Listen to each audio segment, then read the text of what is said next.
We are back live at ULI on day 3. I am joined by Mike Melody, who just finished moderating a panel all about dealing with distress. And Mike, I know there's a lot of opinions here at the panel. So how are different groups, special servicers, banks, life companies, really approaching workouts?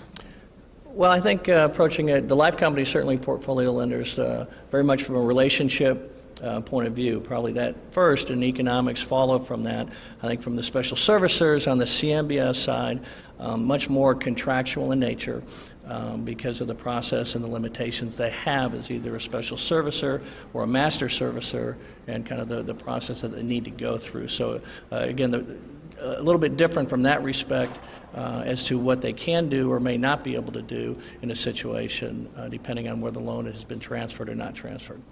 Well, that's certainly helpful. What about the other side of the table? If you're a borrower and you're sitting in a problem situation, what are the best approaches? Because I think I heard the panelists say they're willing to work out loans as long as there's a little bit of pain sharing there. Is that right? Yeah, well, certainly, I think the idea here is, somehow contribute, and, part of it's selling to have the borrower sponsor, convince and be compelling that they're bringing something to the table, and that could be a management expertise, an operating expertise, some capital, but come up with a solution that puts those lenders in a better position than the alternative of just having it run its course through some type of a foreclosure process.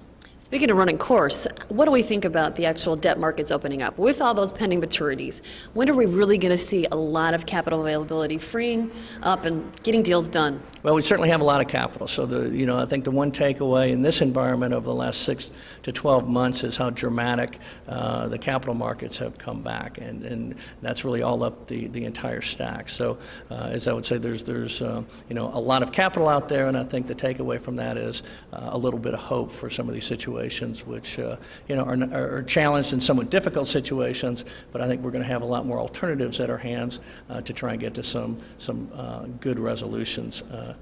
So that's certainly the hope. Well, good. Sounds like a little optimism coming from the debt side. We'll be back, so stay tuned with more updates here from the ground floor of ULI.